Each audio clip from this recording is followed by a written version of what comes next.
Okay, so now, along with my to-go bag, I also have a duffel bag that, of course, is going to have miscellaneous items and like clothing in it.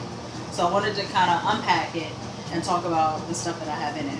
Now, one of the things I want to add is that, and my husband, he's off to the side, but we got this interstate map,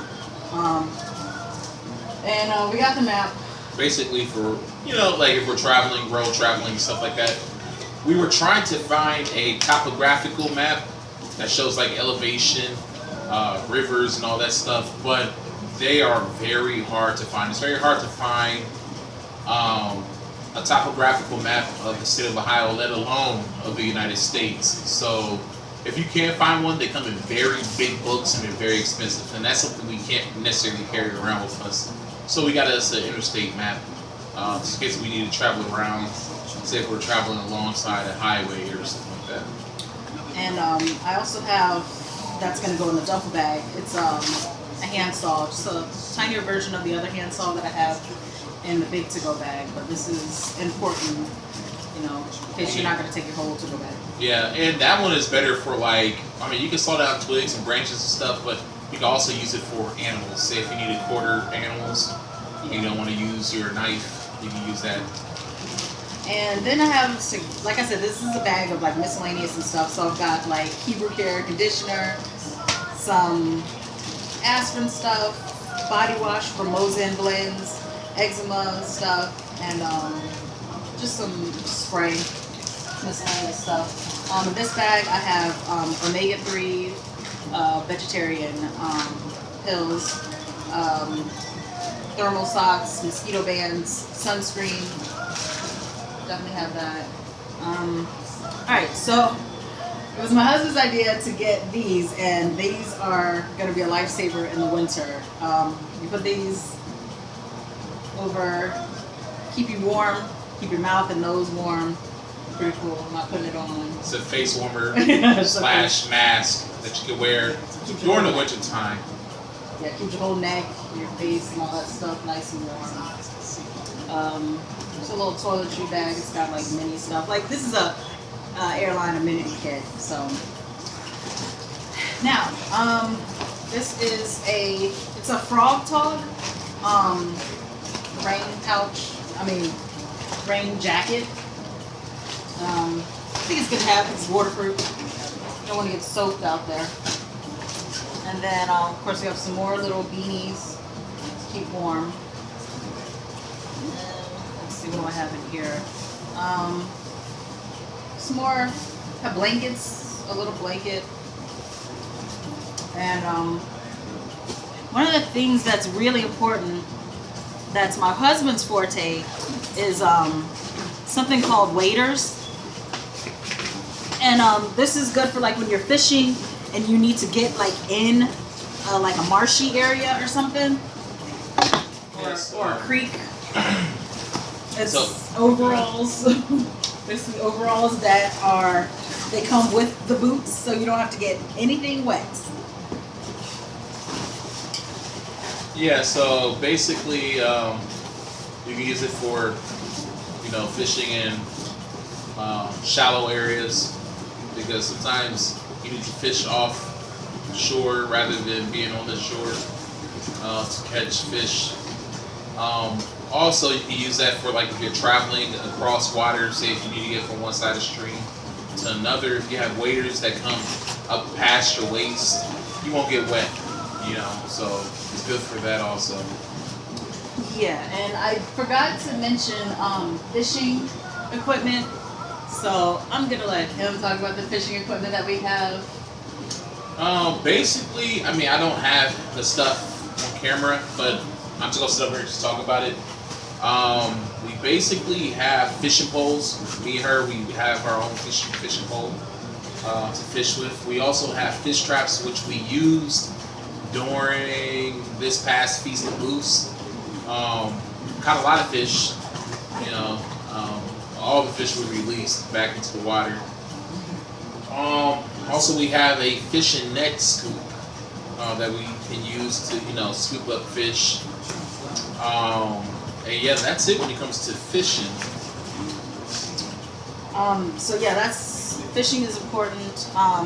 So anyway, in my duffel bag, I also have jackets, undershirts, underwear, socks. Um, just because you don't need to take your whole wardrobe out there, but you do need to have like the basics. Like I said, I got some fleece leggings that I'm gonna put in there, and I also got some sweatpants that I'm gonna be having in there because I do not like to be cold at all. So that'll be in there, and then some more fire gear, another bag of medical supplies, because I don't think you can have too many medical supplies, so that'll go in there for sure.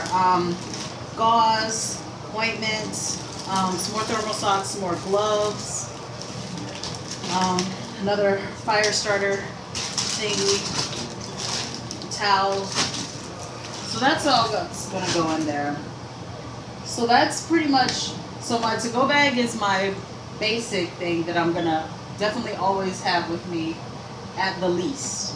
And then if the Most High allows it, we could take more stuff or take our car. Then I'll take this duffel bag with me.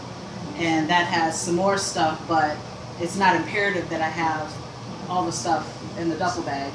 And then my third thing is I do have a suitcase full of clothes and other things. So that's if we're able to leave in our vehicle. Yeah. I mean, we also have this other thing, which we can't show you right now because it's under a lot of stuff, but it's called a meat wagon. If you're interested in what it is, you can just Google it. But we have this thing called a meat wagon, and it's used to carry deer.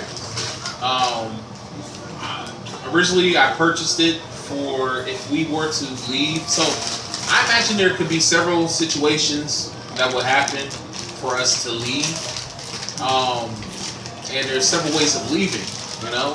One of them, the most, sorry about that. The way we would like to leave would be by vehicle, so that we can take most of our stuff with us. That's the most ideal way of leaving.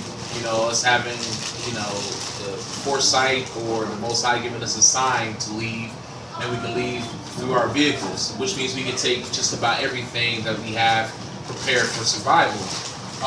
Another means of leaving would be on foot, but with our meat wagon. And our meat wagon can carry a lot of stuff. So we'll be able to carry some coolers with food in it. We'll be able to carry our our 14-person tent, suitcases, and some containers, you know what I'm saying? Along with our to-go bags on our back.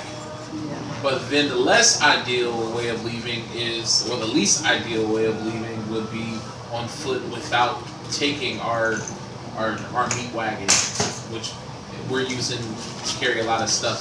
So yeah, we just hope that, you know, the Most High gives us signs, you know, of when things are going to get so bad to where we're like, okay, screw this society, we're gone, you know. Yeah, that's what we're praying for, that we know when to take off in the car with all of our stuff and flee. So, you know, that's why it's important to be watchful and use wisdom. Exactly. You know, so that we're not caught unawares, and then we have to be stuck in the city and be herded into FEMA camps or like COVID camps. Like what they're showing in Songbird, that movie. I'm sure you guys seen the trailer to that. So we're not trying to be in that situation. Not at all. So I just wanted to finish up the rest of this video with that, so you know how we're prepping. As you can see, I got my to-go bag in order. Everything's packed in it, nice and neatly. So yeah, so thank you for watching our little to-go bag journey, and shalom. Before we go, we also want to mention that we have other things too, which we didn't mention before. Like we have our like, bows. Yeah, we have our bow and arrows, because y'all know we are wilderness bows. So we do. I forgot to mention our protection, our hunting stuff. So we have our AR-15s. We have our two side pieces each. We have a crossbow. We have our bow and arrows. Of course, we have our knives and stuff, our axes. Yeah. And we have lots of ammo. Lots of ammo. Definitely recommend you all get some ammo and get some weapons because already there's a major shortage. It's very hard to get ammo. It's very hard to get weapons. I'm about to sneeze. Yeah. we got a bunch of ammunition. Yeah, you know, and like she said, there's a shortage, and I'm sure you guys are all aware of that. Do not wait. I mean, honestly, and I'm just gonna be honest with you guys. If you are just now deciding to get a firearm, you're waiting. You're kind of waiting a little too late because a lot of people are running into situations where they're not able to get firearms, or firearms dealers aren't working with them to give them firearms just because of the current climate that we're in. Yeah. So if you can, still try to get your firearm.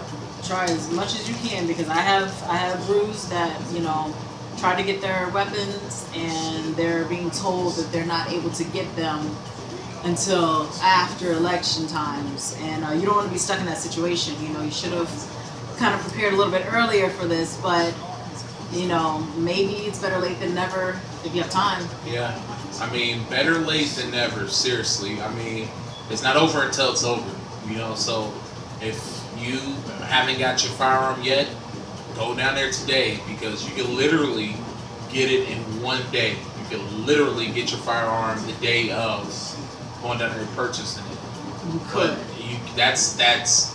that's how it usually goes. But of course, we're in a different situation, a different climate now, and they're making it a little bit harder for people to access firearms, especially us Israelites. You know, so. Yeah, don't wait till the last minute. Stock up.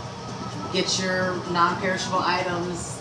We also have about 3 or 2 coolers full of canned goods, beans, rice. That beans and those rice will last you a long time. So that's really important. Beans, rice. And the thing about like this, sorry to cut you, babe, but like she said, beans and rice, especially beans, are very important. The reason why I say that is because it's high in fiber, also has a lot of protein, which are good for your body. You need fiber to function, for your body to function, and you also need protein as a source of energy and to build muscle. So that's very important. And also another thing too, think about it when you were a child in class. What was the easiest thing to grow? Every time when you would grow something in class, they were beans. You know what I'm saying? So you can also grow them things too. You know, you don't have to cook all of them. You can literally probably take about a handful of them and throw them out there into your garden, and there you go. You got some beans grown. You know, so yeah, we definitely are stocked up with beans, canned foods, rice, all that stuff that can fill you up and give you energy. Rice doesn't have a lot of nutrients in it, but it has a lot of carbs in it, and that's good for energy. Yeah. You know, so. So we have, if we have time, we do have this one bin that we can show you that has, you know, stuff in it. We got honey from Hebrew Care, 16-ounce thing of honey from Hebrew Care, but you know, there we go with the beans again, sardines, seasoning, because you know we gotta have seasoning on that stuff. You know, I had to throw some jelly packets in there. But yeah, this is just a little bit of stuff. It looks like we got some sugar. So yeah. Anyway, that's it for us. Shalom.